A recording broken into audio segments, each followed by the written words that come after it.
treasury and the administration had anticipated. Nevertheless, action had already begun. In the year 1807, 4 Jewish agricultural colonies were established in the government of Kherson.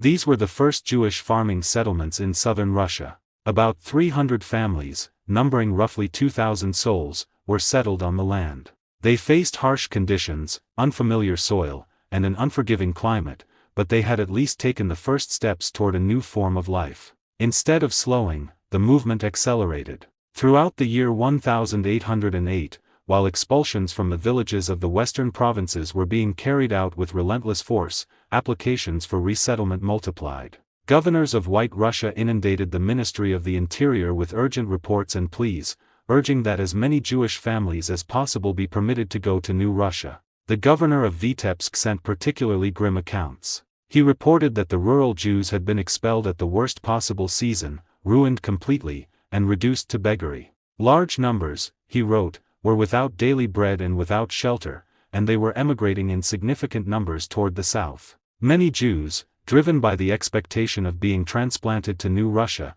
had sold all their possessions. They begged insistently for permission to go there, even if only to obtain a place to live. At the same time, darker reports were arriving from the south. The new Russian Immigration Bureau and Duke Richelieu sent repeated warnings to St. Petersburg. They stressed the urgent need to stop the growing tide of emigrants. Even the first groups of settlers, they explained, were struggling to survive. Housing was scarce, provisions were inadequate, and infrastructure was almost non-existent. New arrivals could not expect to find huts, barns, or any form of shelter waiting for them. By the beginning of the year 1808, the Immigration Bureau was already responsible for approximately 1,000 colonist families. In addition to these, several thousand more immigrants had arrived on their own initiative, without authorization, and were waiting helplessly to be settled. Exposed to an unfamiliar climate, lacking proper food and housing, disease began to spread among the newcomers. What had been imagined as regeneration was turning into another humanitarian disaster. Confronted with these realities, the government drew back once more. On the 6th day of April in the year 1810, an imperial decree was issued ordering a temporary halt to the settlement of Jews in the new Russian agricultural colonies. The gates that had been opened in hope were abruptly closed. There was no doubt that the attempt to transform part of the Jewish population into agriculturists might have succeeded on a vast scale if the state had been prepared for an economic transformation of such magnitude. Nearly 10,000 Jews had already made their way to New Russia, and behind them surged compact masses of starving people, ready to follow if only the path remained open. But the government recoiled before the immensity of the task.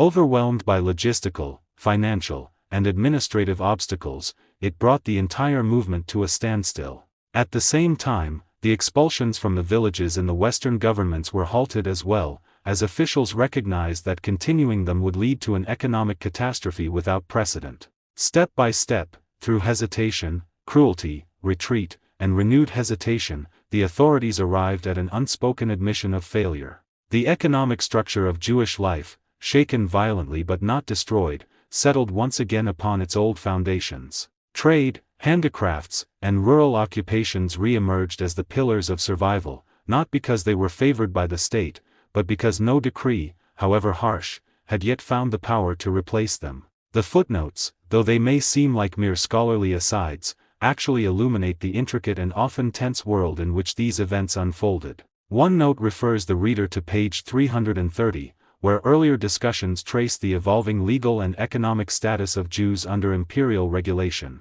Another directs attention to page 318, which details the privileges extended to Jewish manufacturers and artisans under the new law, highlighting the delicate balancing act of toleration, fiscal necessity, and control. A particularly revealing note explains the insistence on Hebrew in the drafting of certain legal documents, particularly promissory notes, known in Hebrew as shtar iska. These were not ordinary contracts but carefully structured partnership agreements, designed to navigate the biblical prohibition against charging interest on loans. This clever legal fiction had a precedent in medieval Europe, where the Christian Church had also devised forms of agreements to circumvent restrictions on usury. The continued use of such instruments underscores the depth of Jewish legal tradition, the tension between religious law and secular authority, and the inventive resilience of communities under constraint. One citation points to the work of the historian Nikitin, the Jewish agriculturists, published in St. Petersburg in the year 1887, which records the struggles and partial successes of Jews in taking up agriculture under imperial policies. Another note references page 347, reinforcing prior discussions about the administrative measures applied to Jewish communities, while yet another directs the reader to page 340, emphasizing the practical role played by partisan leaders, irregular troops, during the War of 1812. One such leader, Denis Vasilyevich Davidov, achieved renown for his daring operations, cutting French communications and assisting Russian forces in navigating a perilous and hostile landscape. Further notes remind the reader of prohibitions imposed upon Jews, such as the restriction barring them from registering in the mercantile guilds of Moscow and Smolensk, which starkly illustrates the limitations placed on Jewish economic life, even in the empire's largest cities.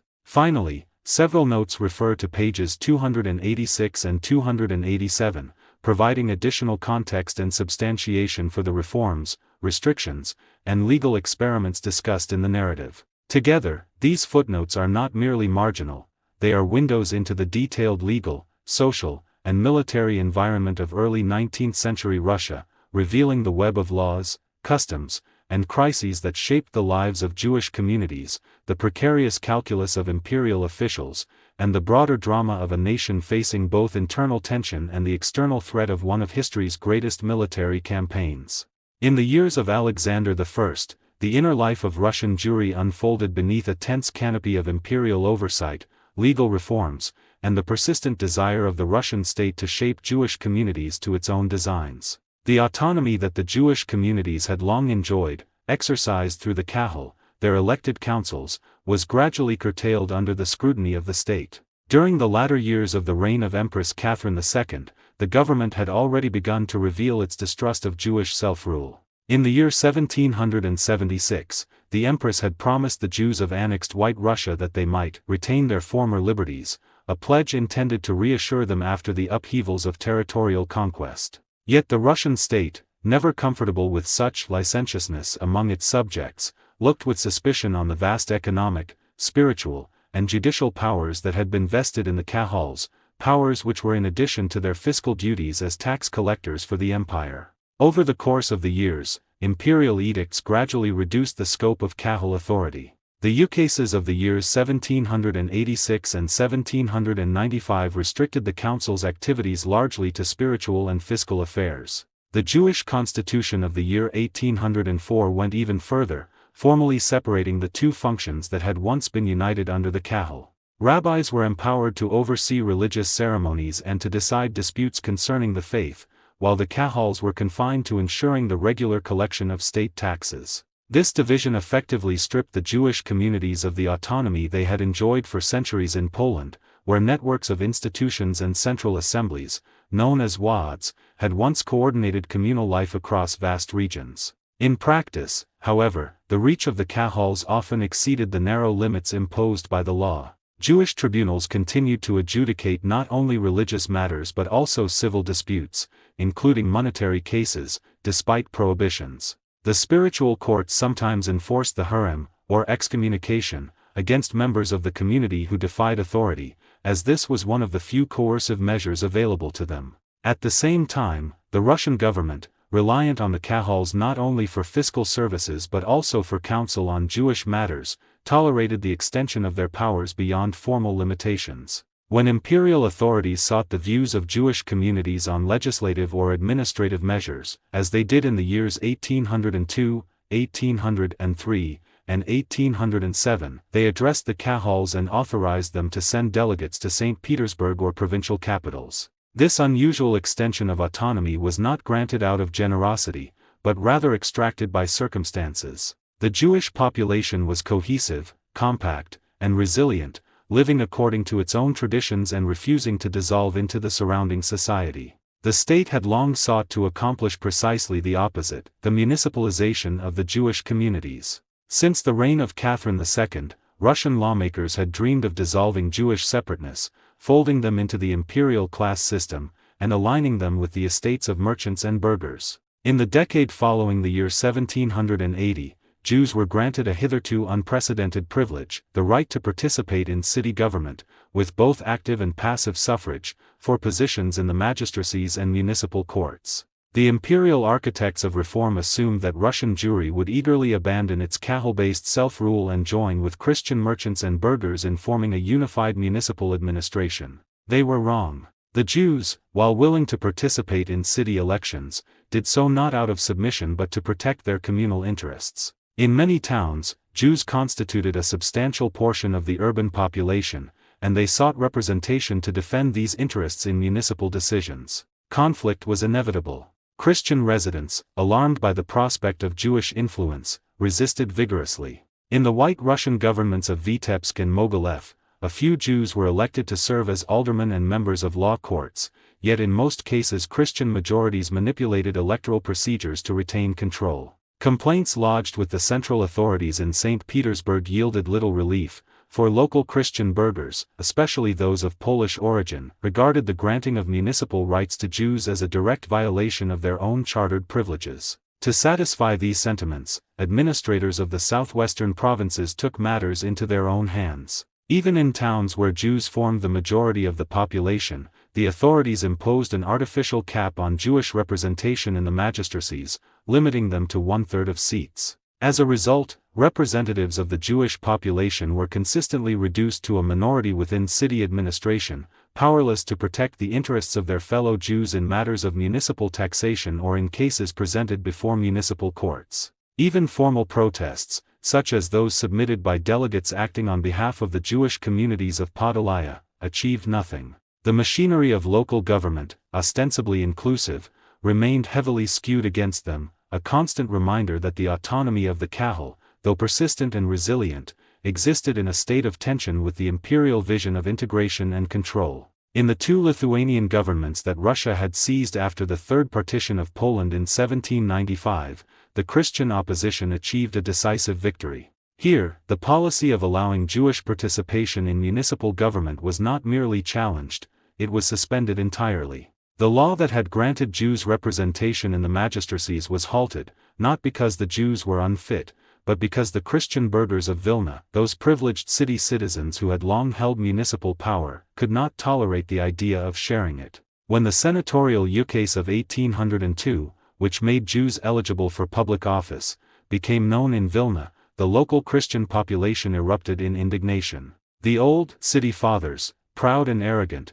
united their Philistine prejudice with religious and class hatred. In February 1803, the Christian burghers of Vilna sent a petition to Alexander I, the Emperor of Russia. In that petition, the residents of Vilna protested against what they called a violation of their ancient privilege, that Jews and members of other faiths are forbidden to hold office in Lithuania. The admission of Jews to municipal magistracies, they declared, was a misfortune and a disgrace for the capital of Lithuania. Their argument was not merely political, it was a bitter moral indictment. They claimed that Jews had not the slightest conception of morality, that their education made them unfit to be judges, and that their people could only maintain themselves through all kinds of trickery.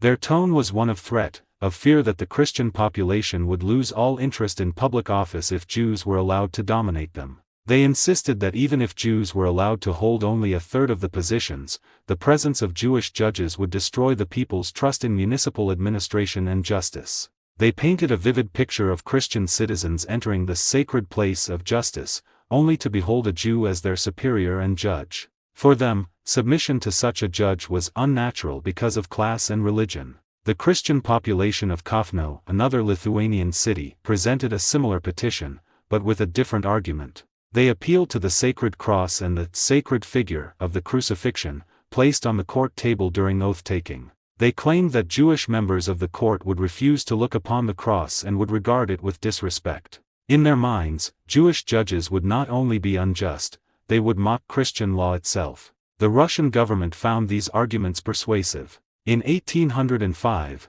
the ukase of the Senate regarding the election of Jews to the magistracies of Lithuania was repealed. Thus, in some cities, the stubborn hatred of privileged burghers merely weakened Jewish participation in municipal life. In others, it completely suppressed it. And yet, despite the prejudice, the Jewish communities, backward as they might have been in some respects, showed civic courage. They sent their representatives into the very heart of the enemy's camp, ready to work alongside Christian officials for the benefit of the entire urban population. But the narrow-minded burghers, steeped in medieval prejudice, refused to recognize the Jews as fellow townsmen. The Jews still had their own communal self-government, the old Kahal system. If their social energy had been directed toward strengthening this autonomy, it might have revived, even under government restrictions. But another force prevented such a revival: the deep division within the Russian Jewish community itself. This division began with the rise of Hasidism in the second half of the 18th century and had become a decisive reality by the beginning of the 19th century. The period of Poland's partitions was also a period of inner divisions within Polish Jewry. As the political map was torn apart, the spiritual map was split as well. The body of Polish Jewry was divided among Russia, Austria, and Prussia. The soul of Polish Jewry was split between Rabbinism and Hasidism.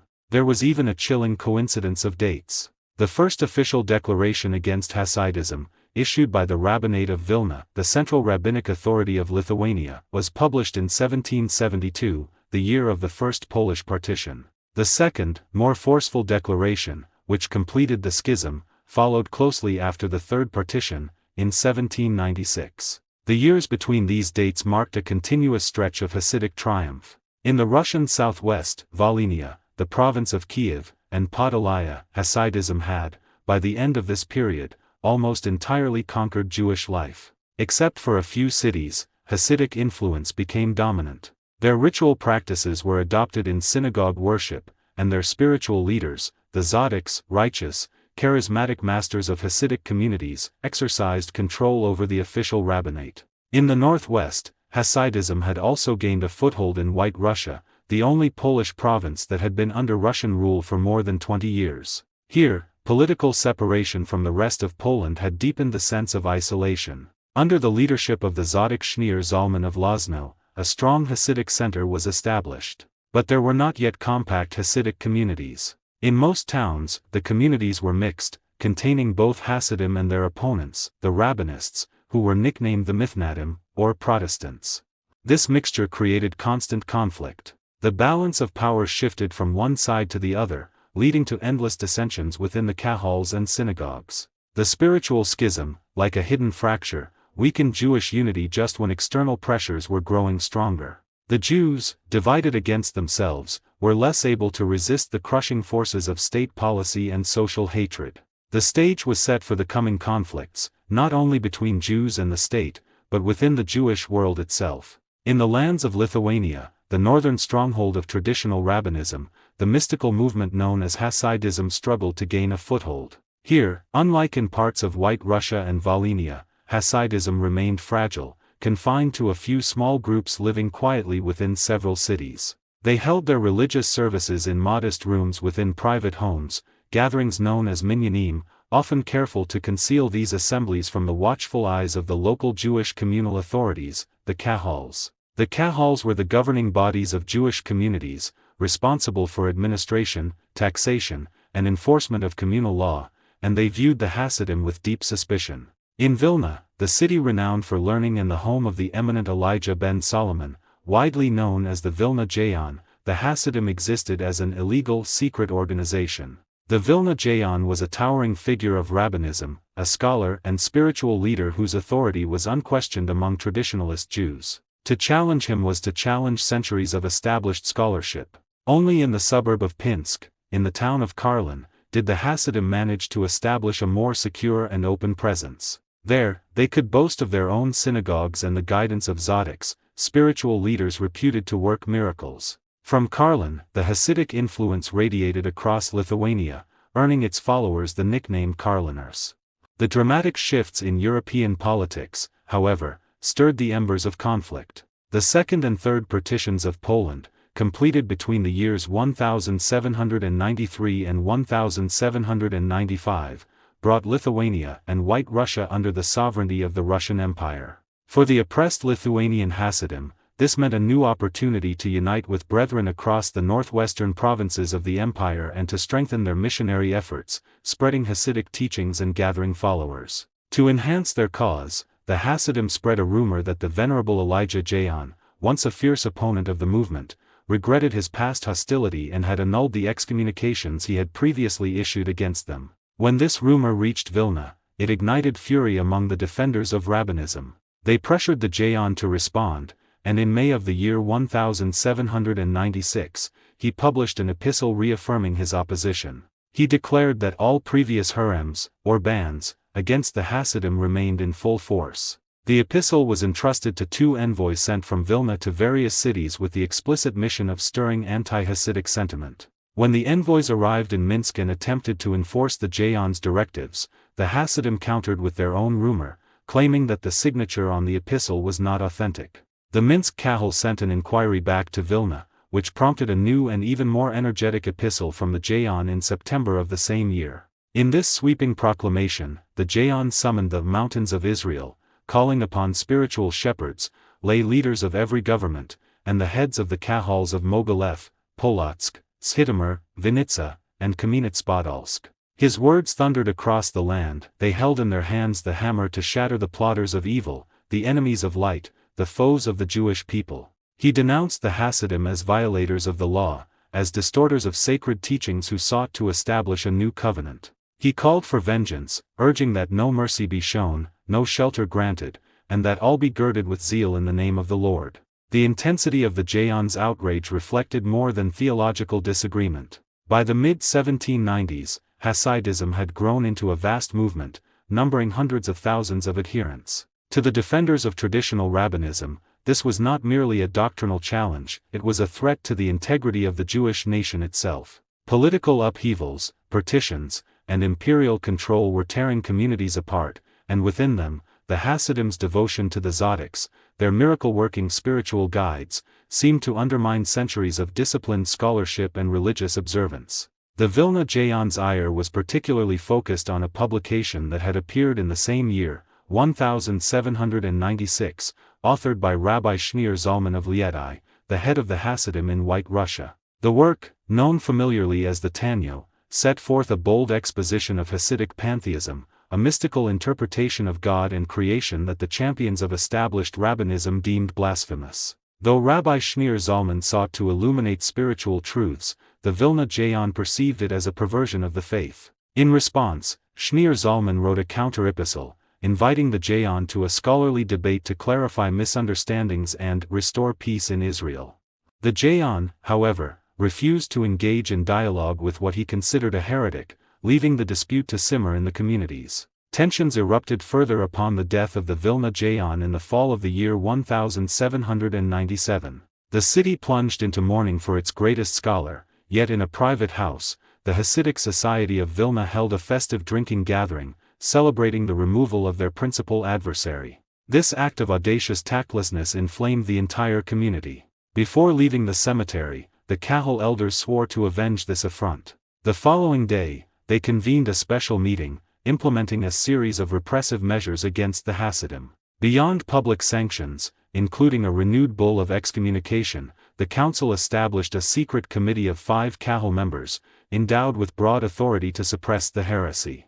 Among their contemplated strategies was the audacious plan of informing the Russian authorities about the leaders of the Hasidic sect, setting the stage for a conflict that would intertwine religious fervor with imperial oversight. It did not take long for the machinery of persecution to move into action. In the autumn of the year 1798, a denunciation reached the office of Alexander Vasilyevich Lopukhin, the prosecutor general of the Russian Empire in St. Petersburg, drawing his attention to what were described as the political misdeeds of Zalman Baruch-Hofich, the charismatic leader of the Karliner Hasidic sect, and his followers across the lands of Lithuania. Zalman Baruch-Hofich, son of Baruch, had emerged as a figure of profound spiritual influence, attracting adherents to a mystical and deeply religious interpretation of Judaism, one that emphasized devotion, prayer, and the authority of a righteous leader known as a tzaddik. The accusations, however, framed him not merely as a spiritual innovator, but as a dangerous political agitator. Under the weight of this denunciation, Prosecutor General Lopukhin, acting in the name of Tsar Paul I, issued a directive to the gubernatorial authorities. Early in the fall of the year 1798, the administration of the local government was ordered to arrest Zalman in the small townlet of Lozno, along with 22 of his most devoted followers, who were identified throughout Lithuania. Zalman was swiftly apprehended and sent post-haste to St. Petersburg under the escort of a heavily armed convoy, while the other detained members of the sect remained in custody in the city of Vilna, a major center of Jewish life in the region. In the capital, Zalman was brought before the so-called secret expedition, the imperial department responsible for cases involving political crimes. There, a long and forbidding list of indictments was read aloud. He was charged with having founded a harmful religious sect, one that altered the order of divine service among Jews, propagated pernicious ideas, and collected funds for mysterious purposes allegedly intended for Palestine. Beneath the surface of these religious accusations lay a veiled charge of political disloyalty to the Tsar and the state. To every question posed, Zalman responded in Hebrew, producing written defenses of careful and elaborate construction. His responses were translated into Russian, and the depth of his learning and the reasoned precision of his arguments impressed officials in the corridors of power. After careful review, and upon the recommendation of Prosecutor General Lopukhin, Tsar Paul I decreed the release of Zalman and the other sectarian leaders, while simultaneously ordering that they remain under strict observation. The Tsar's directive emphasized vigilance, cautioning that authorities watch closely for any secret correspondence or conspiracies against the government. By the end of the year 1798, Zalman was allowed to return to his home, and his followers were released as well. The Hasidim, emboldened and resolute, were not content to remain passive in the face of past persecutions. They turned their attention toward the elders of the Kahal, the Jewish Communal Council of Vilna, who had orchestrated their oppression through what was known as the Committee of Five. The Hasidim resolved to depose these elders and install their own loyal partisans in their place. With strategic use of bribes, known as bakshish, and careful appeals to the gubernatorial administration, they began their campaign. In early 1799, they lodged formal complaints against the Kahal elders, accusing them of abuses ranging from embezzlement of public funds to arbitrary oppression. The local authorities acted swiftly, removing and imprisoning several elders. The vacated positions were filled by individuals sympathetic to Hasidic teachings or explicitly recommended by the sect. The Jewish community of Vilna became a battleground. One faction remained loyal to the displaced elders, defending tradition and established authority, while the other aligned with the newly appointed Hasidic partisans. The faction sent complaints, petitions, and denunciations back and forth to St. Petersburg, turning the city into a microcosm of intrigue and factional struggle. Into this volatile mix emerged one particularly notorious figure, Avigdor Haimovik, son of Hayim, a rabbi informer from the city of Pinsk. Avigdor had once served as the rabbi of Pinsk and its surrounding district but had been removed from office due to the persistent maneuvers of Hasidic opponents. Avigdor's grievance was compounded by personal loss, most of all, the loss of revenue and influence that had flowed to him in his former office. For years, he had pursued legal remedies through magistrates and courts, dragging the Hasidim through endless litigation. Frustrated and humiliated, Avigdor turned to vengeance. At the beginning of the year 1800, he submitted an elaborate petition to Tsar Paul I, portraying the Hasidic sect as a pernicious and dangerous organization, and linking it to the former Sabbatian Messianic movement, notorious for its heterodox practices. By quoting and distorting passages from Hasidic texts, he sought to depict the sect as encouraging its followers to obey only God and to disregard all human authority, including that of the Tsar himself. The imperial authorities allowed the denunciation to take its course. Early in the month of November, Zalman Baruchovich was rearrested in Lozno and transported once again to St. Petersburg, now under the escort of 2 senatorial couriers. Upon his arrival, he was imprisoned in the fortress, a grim and forbidding structure of stone and iron, and brought before his accuser, Avigdor. 19 counts were now leveled against him. To each, Zalman replied in writing, defending the moral and spiritual integrity of his sect, repudiating the accusations of disloyalty, immorality, secret fundraising, and clandestine gatherings. Through this ordeal, the Tzadik's composure and learned defense carved out a precarious space for survival amidst the intersecting forces of personal vendetta, political suspicion, and religious conflict. Towards the end of the month of November in the year 1801, Zalman was finally set at liberty after months of confinement, yet his freedom was heavily constrained. He was ordered to remain in the imperial capital of St. Petersburg while his case was to be examined by the Senate, the highest governing body in the Russian Empire, which had now taken over the matter from the secret expedition, the clandestine office responsible for political policing and surveillance. But the course of politics moved with dramatic swiftness. In March of the same year, the Palace Revolution of March, 1801, abruptly ended the reign of Emperor Paul I, who was assassinated in a violent coup. On the very 29th day of March, Alexander I ascended the throne, and with the change of rulers, the political wind shifted decisively. The new Tsar, recognizing the delicate circumstances surrounding Zalman, granted him permission to leave St. Petersburg, finally allowing him to return to his affairs. With the succession settled, the imperial government turned its attention to internal Jewish affairs, particularly the religious schisms that had troubled the communities. By this time, it had become clear that the divisions within Judaism, primarily between the Hasidic mystics and the more traditional rabbinic authorities, posed no threat to the political stability of the empire. The statute of the year 1804 reflected this understanding. It permitted the sectarians to establish their own synagogues in every community and to elect their own rabbis, with a single caveat: the Kahal administration, the official council responsible for the governance of the Jewish community, would remain unified for all members. In reality, the law merely codified what had already become common practice. The religious split, long simmering, had culminated in the internecine strife of the years 1796 to 1801, leaving communities divided and kahals weakened. The newly ascended Tsar Alexander I arrived in the midst of this fragility, when the government was preparing its so-called plan of reform and had invited kahal leaders to participate. The southwestern communities of the empire, steeped entirely in the influence of Hasidic mysticism, reacted feebly to the social and economic crises that confronted them. By contrast, Jewish delegates responding to official inquiries in the years 1803 and 1807 were largely drawn from the White Russian and Lithuanian provinces, where the political consciousness of the Jewish population remained sharper, their ability to navigate the pressures of imperial oversight not yet dulled. Meanwhile, the spiritual life of Russian Jewry stood in stark contrast to the cultural transformations underway in Western Europe.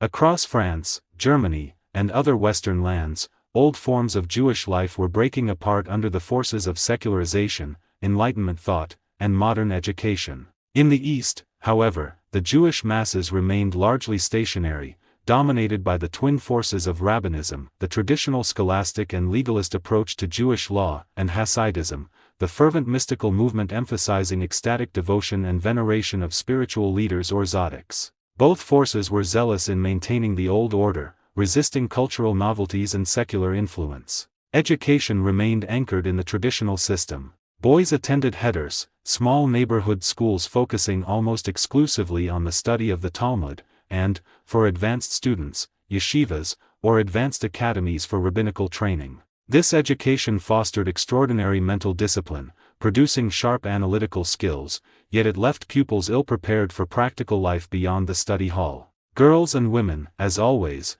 were almost entirely excluded from formal education. The structure of family life mirrored the rigidity of educational patterns. Marriages often took place at the tender ages of 13 to 16, and young married couples continued to live in the paternal home for many years. Families were large, fertility high, yet poverty was relentless, with material deprivation reducing physical well-being to the brink of exhaustion. This patriarchal and insular world recoiled from new ideas, wary of expanding the mental and social horizons of its members. The struggle between Hasidism and Rabbinism was fought not in the arenas of philosophy or secular thought, but on purely religious soil. Rabbinism emphasized the rigorous study of texts, ritual observance, and intellectual discipline, while Hasidism promoted ecstatic worship, emotional fervor, and the cult of saintly leaders. Yet even this contest did not revive the old rabbinic spirit. It was largely a scholastic renaissance, a refinement of analytical methods rather than a flowering of original thought. One significant development was the emergence of a new center of Talmudic learning in the Lithuanian townlet of Volozhin, established in the year 1803. Its founder, Rabbi Hayim Volozhiner, a devoted pupil of the illustrious Elijah Jaon of Vilna, introduced a novel method of textual analysis that emphasized clarity and logic over the hair-splitting casuistry previously dominant in Talmudic study. This yeshiva would nurture a generation of scholars and rabbis imbued in the spirit of the Jaon, raising intellectual rigor to new heights. In these circles, a cautious openness to secular studies emerged, limited to mathematics and, to some extent, natural history. The Jayan himself had engaged in mathematical exercises in private, and his student Baruch Shklover published a Hebrew translation of Euclid's geometry in the year 1780, demonstrating that rigorous thought could coexist, albeit tenuously, with traditional learning. Yet this openness was tightly circumscribed. Philosophy, speculative reasoning, and free inquiry remained deeply suspect, considered fundamentally incompatible with the sanctity of Judaism. The intellectual world of Russian Jewry continued to revolve within the narrow boundaries of the Halakha, the Jewish legal code, and creativity beyond this framework was rare. Over a period spanning a quarter of a century, aside from the towering influence of the Jayan and his disciples, Rabbinism produced no major literary or intellectual figures of note. Originality seemed to have fled, leaving a community of immense learning, yet largely constrained, its mental energy devoted to study within a tightly bounded, insular world. Greater productivity was to be found among the Hasidim of this period, though in originality they did not match the first generation of Hasidism, the age of the Bisht and his earliest apostles. The Bisht, the Baal Shem Tov, had been the founder of the Hasidic movement, a man whose teaching had electrified the Jewish world with the promise of divine closeness through joy, prayer, and spiritual fervor. But by the time the movement had reached the turn of the 19th century, Hasidism had become, in many places, something very different. Alongside the triumphant practical Tzadikism, the devotion to the Tzaddik as a living channel to God, the trading in miracles, the thriving on the credulity of the masses, there remained, to a certain degree, the continued development of Hasidic doctrine along the lines laid down by the Bisht. In the north, a new Hasidic theory was spreading, one that tried to adapt the emotional pietism of the Bisht to the intellectualism of the Lithuanian schoolmen, the rationalist and scholarly tradition of Lithuanian Jewry. The originator of this doctrine, Rabbi Shneur Zalman, the hero of the religious struggle we have already seen in earlier chapters, endeavored to rationalize Hasidism. Hasidism, in its southern forms, had shown a marked tendency toward the principle of faith without reason, credo quia absurdum sit, I believe because it is absurd. Rabbi Zalman sought to change that. In his hands, the ecstasy of feeling became an ecstasy of thinking. In his great work, the Tanyo, he speaks of the knowledge of God in terms that could have come from Maimonides, the great medieval Jewish philosopher who had insisted that true faith must be grounded in reason. And, naturally, Rabbi Zalman rejected the Tzaddik cult in its vulgar form of miracle-mongering, which had taken deep root in the South. In the South, more precisely, in the Ukraine, Hasidism continued to follow the old path. Its two pillars, Levi Itziak of Berdichev and Nahum of Chernobyl, remained the great figures of the movement. Levi Itziak, who died in 1809, was the author of Kedushath Levi, published in 1798. In that work, he shows the genuine fervor of Hasidic faith without the morbid ecstasy that so often alarmed critics. In his private life he became the very embodiment of loving kindness, extending compassion to Jew and non-Jew alike. Legends still circulate about his deep affection for the humble and suffering,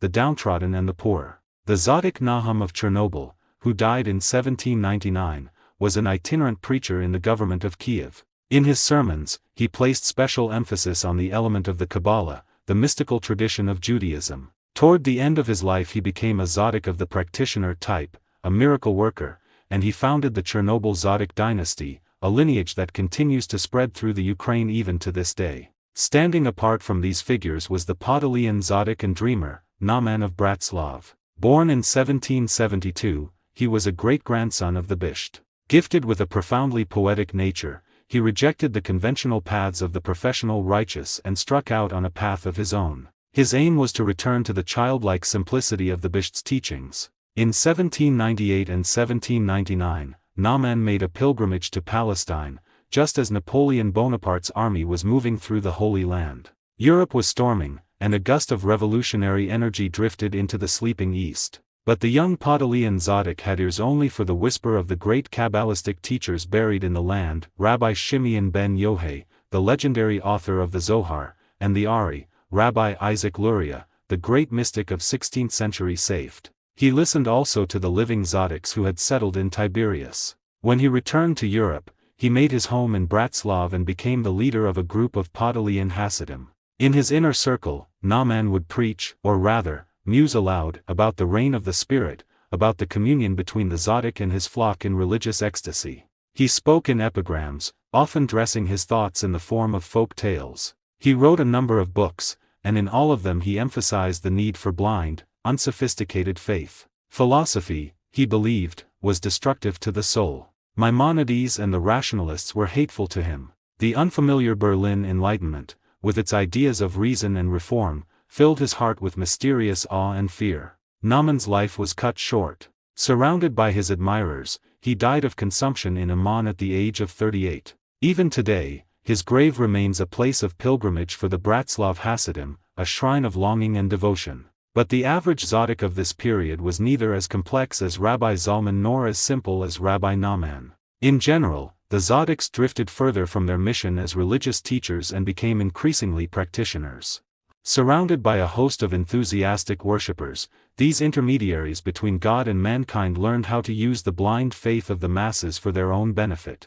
They grew rich on the gifts and offerings of their admirers. They lived in palaces, much like the Polish magnates and church dignitaries. The court of the Bisht's grandson in Medzhybaz, Baruch Tulchinski, was particularly splendid. Baruch even had his court fool, Herschel Osterpoler, a famous figure in popular anecdotes. It was a world of pageantry, of charisma, of power, yet also a world in which the spiritual mission of Hasidism was slowly being swallowed by the machinery of personality cult. In the original Polish provinces, later incorporated into the Duchy of Warsaw, the leaders of the Hasidic movement were two Tzaddiks, Rabbi Israel of Kochanitz and Rabbi Jacob Itziak of Lublin. These two men had been disciples of the Apostle Ber of Majorek, the great Hasidic leader who had spread the movement after the death of the Bisht. Toward the end of the 18th century, Rabbi Israel and Rabbi Jacob Itziak became the pioneers of Hasidism on the banks of the Vistula River. At the close of their careers,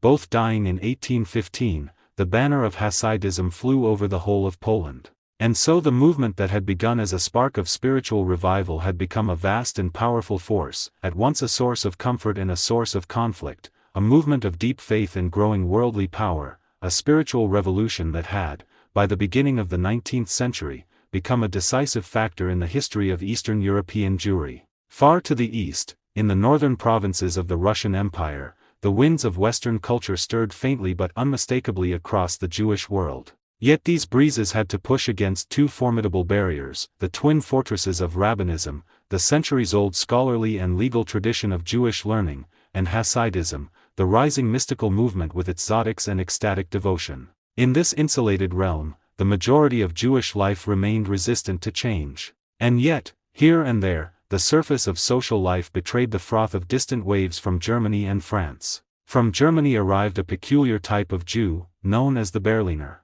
This nickname applied to those considered new men, men who sought to abandon traditional modes of dress and observance in favor of Western fashion and manners. They wore short German coats instead of long robes, cut their earlocks, shaved their beards, neglected ritual observances, spoke German or the language of the surrounding land, and professed loyalty to the philosophy of Moses Mendelssohn, the eminent German Jewish philosopher and advocate of enlightenment. The culture they carried, however, was more show than substance, a superficial, external imitation of European thought, known among contemporaries as Berlinerdom. It emphasized outward appearance rather than inner transformation. This early wave of Western influence foreshadowed the more sophisticated Haskalah, the Jewish Enlightenment, which would take deeper root in Warsaw during the decade of Prussian control from 1796 to 1806. In the Polish capital, Warsaw, the exchange between Polish and Prussian intellectual currents bore visible fruits. On the streets, one could sometimes see the Jewish dandy of Berlin, decked in the German coat, while the long robe of the Polish Hasid gave way timidly to this new attire. Alongside this external assimilation came efforts to imitate literary and cultural models of Prussian Jewry.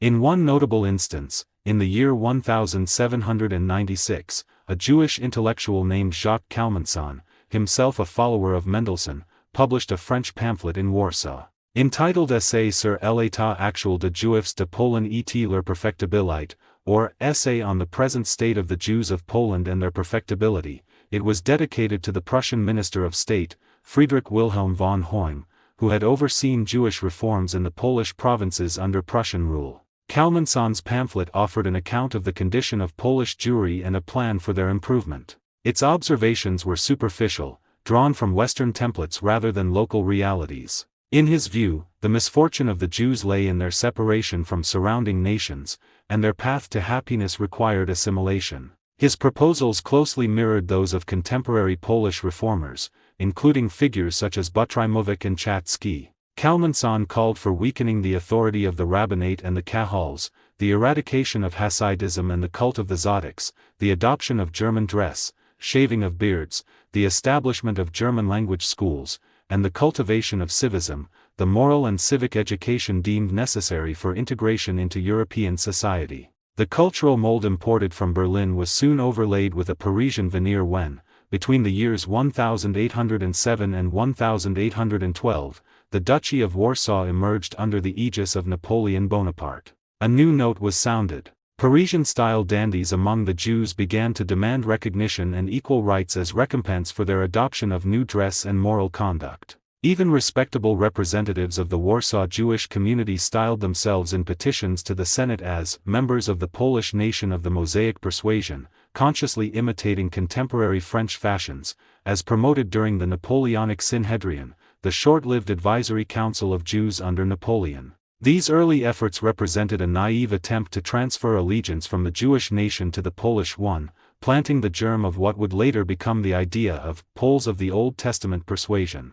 The torchbearers of Berlin culture, particularly followers of David Friedlander, a prominent advocate of Jewish reform, encouraged this mindset in every possible way. Through their publications and periodicals, they exhorted their brethren in Poland to embrace language, manners, and civic conduct modeled on Western European standards. One appeal urged Jews to abandon their corrupt German dialect, Yiddish, and speak the Polish language instead. It warned that centuries of misfortune might have been avoided had their forefathers possessed the skill to address magnates and rulers in the language of the land. In Germany, it claimed, 100 Jews would be able to converse with authorities, while in Poland, barely 5 or 10 of 100 could do so. Even the distant Russian north was not untouched by these ideas. During Count Dmitry Dyerzhavin's tour of inspection through White Russia, he encountered the physician Frank in the town of Kreslovka, a devoted follower of Mendelssohn, who called for religious and educational reforms.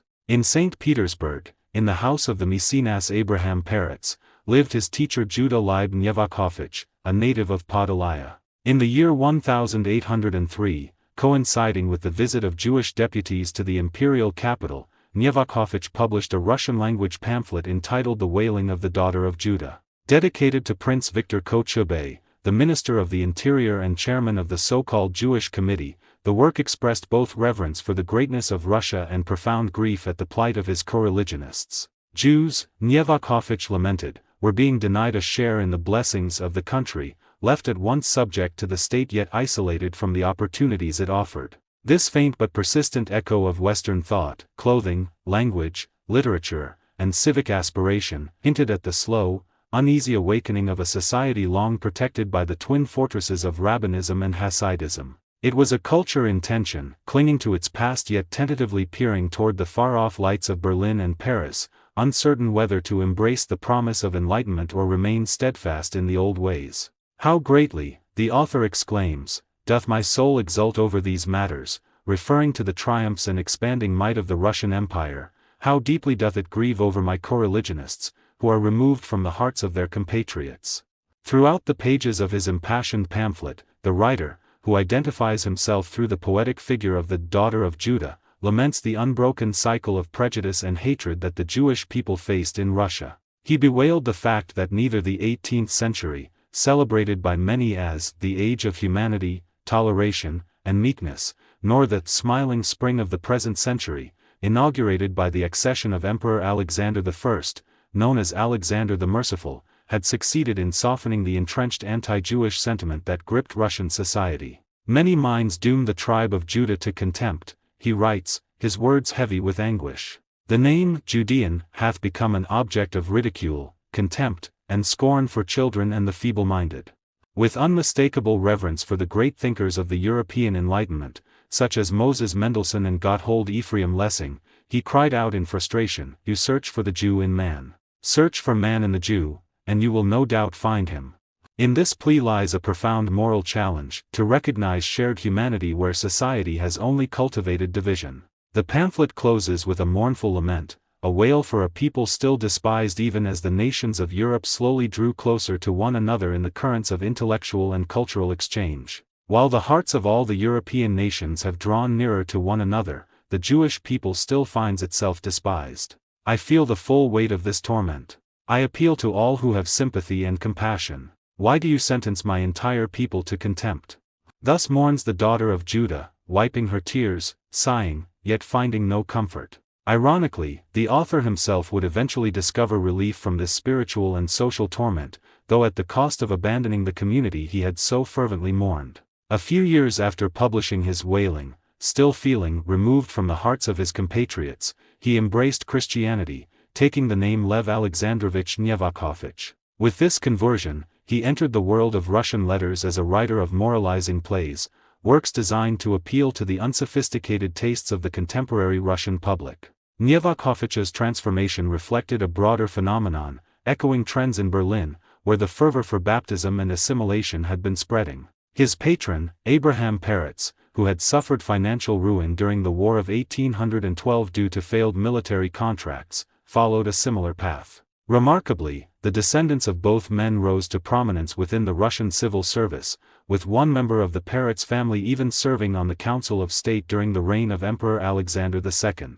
Despite these episodes of assimilation, faint but persistent rays of the European Enlightenment shone upon Russian Jewish society during this period. Mendel Lewin of the town of Satanov, born in the year 1741 and living until the year 1819, had the rare privilege of studying firsthand in Berlin, the epicenter of the Enlightenment. Upon returning to his native land, he sought to sow new seeds of knowledge, translating into Hebrew the popular manual of medicine by the Swiss physician Samuel August Tizot, the moral philosophy of Benjamin Franklin, and the travel writings of Johann Christoph Camp. He even attempted to render the biblical texts of Proverbs and Ecclesiastes into the vernacular Yiddish, bringing sacred wisdom into the language of everyday life. Lewin's work, however, provoked intense controversy. Tobias Fader of the towns of Pyotrkov and Berdichev, who died in the year 1817, launched a fierce attack upon him, accusing Lewin of profaning Holy Scripture by rendering it into the language of the street. Fader himself was a prolific figure in Hebrew letters, producing works on Hebrew grammar, biblical commentary, moral treatises, gentle satires, and poetical odes. While his publications did not inaugurate a new literary epoch, they symbolized a turning point in cultural life. The appearance of secular works in Hebrew, a language long reserved for sacred texts, signaled the beginning of a transformation. For the first time, secular books, often read with suspicion by the alarmed Orthodox, began to stand alongside the rich corpus of rabbinical and Hasidic literature. These daring literary efforts, fraught with tension between tradition and modernity, were harbingers of the gradual secularization and expansion of Hebrew literature in the years to come. Across the swaths of Eastern Europe, the story of Jewish life in the late 18th and early 19th centuries is a tapestry woven with tension, faith, and the first tentative touches of Western influence. In Lithuania, the Hasidic movement had managed to plant only small, fragile roots. Its followers were clustered in modest numbers, often holding their prayers and teachings in hidden rooms within private homes, known as minyanim, carefully concealed from the watchful eyes of the Kahal authorities, the councils that governed Jewish communal life, enforced laws, and collected taxes. These gatherings were clandestine, for in the city of Vilna, the home of the towering figure of traditional rabbinism, Elijah ben Solomon, known as the Vilna Gaon, Hasidism was considered illegal. The Gaon, an unparalleled scholar and spiritual leader, was seen by the Hasidim as an obstacle, a steadfast defender of the old ways who could not tolerate their mystical innovations. Only in the suburb of Pinsk, in the town of Karlin, did the Hasidim succeed in establishing themselves securely. There they built synagogues and supported tzaddiks, spiritual leaders believed to perform miracles and provide guidance for their followers. One of the most famous of these tzaddiks was Rabbi Solomon of Karlin, who, according to Hasidic tradition, lost his life during the riots caused by the Russo-Polish Confederate troops in the district of Minsk, a violent episode that underscores the constant peril surrounding these spiritual communities. From Karlin, Hasidism radiated through Lithuania, and its adherents were often called Karliners in recognition of the town's role as a hub of their teachings. The political upheavals of the Second and Third Partitions of Poland, completed between the years 1793 and 1795, brought Lithuania and White Russia under the sovereignty of the Russian Empire. This expansion of imperial power inadvertently strengthened the Hasidim, who now could coordinate and propagate their teachings across the newly acquired territories. The movement gained courage, spreading rumors that the Vilna Gaon had repented for his opposition and annulled the excommunications he had issued. This cunning strategy unsettled his followers, forcing him to reaffirm in May of the year 1796 that all harems, or bans, remained in force. The Gaon's epistle was dispatched by envoys to the kahals of cities across Lithuania, White Russia, Volhynia, and Podolaya, calling upon community leaders to defend the law and oppose the Hasidim, whom he denounced as violators of sacred teachings, corrupters of the faith, and propagators of a new covenant. His words thundered with urgency. Leaders were to wield a hammer against these plotters of evil, showing no mercy, offering no shelter, and defending the sanctity of Jewish law. The rising power of the Tzaddiks, miracle-working figures in the Hasidic movement, was seen as a direct threat to the purity of Jewish doctrine, particularly when, in the same year, Rabbi Shneur Zalman of Liadi, leader of the White Russian Hasidim, published his Likud Amarim, or collected discourses, familiarly called the Tanyo. This work expounded a mystical, pantheistic view of God's presence in all things, including sinful thoughts, and introduced the complex theory of raising the sparks to the source, the extraction of good from evil and purity from impurity. To traditionalist rabbis, these ideas bordered on heresy. Shneur Zalman responded to the Vilna Gaon's accusations with a written appeal, inviting him to debate the true essence of Hasidism and restore harmony among the Jewish people. The Gaon, however, refused to engage with what he considered a heretic, and the epistle continued to circulate widely, fueling fierce conflicts between the Hasidim and the Mithnadim, the staunch opponents of Hasidism, who often took the offensive in these disputes. When the Vilna Gaon passed away in the fall of the year 1797, the Hasidic community of Vilna committed an audacious act. In a private house, on the very day of his funeral, they held a celebratory gathering with drinking, rejoicing at the removal of their principal adversary. This act of defiance outraged the broader Jewish community. Leaders at the cemetery vowed revenge, and the following day the elders of the Kahal convened a special meeting. They issued new public bans, reinforced the excommunications against the Hasidim, and established a secret committee of 5 members empowered to confront the sect, including the plan to inform the Russian authorities of the Hasidic leadership. Even as these internal struggles raged, the first stirrings of Western Enlightenment began to reach Jewish communities. The winds of German and French culture penetrated the walls of Rabbinism and Hasidism, bringing with them the figure of the Berliner, a Jew influenced by the philosophy of Moses Mendelssohn, wearing short German coats, shaving his beard, speaking German, and adopting secular manners. This superficial adoption of Western style, known as Berlinerdom, served as a precursor to the broader Haskalah movement, the Jewish Enlightenment, which would later take root in Warsaw during the decade of Prussian control from the years 1796 to 1806. In Warsaw, Jewish intellectuals such as Jacques Kalmansohn, a follower of Mendelssohn, published works like Essay sur l'état actuel de Juifs de Polen et leur perfectibilité, dedicating it to the Prussian minister Friedrich Wilhelm von Hoym, who had overseen Jewish reforms in the Polish provinces. Kalmansohn proposed weakening the authority of rabbis and kahals, eradicating Hasidism and Tzaddikism, introducing German dress and schools, and cultivating civic education. These ideas later merged with Parisian influence after the creation of the Duchy of Warsaw under Napoleon Bonaparte between the years 1807 and 1812,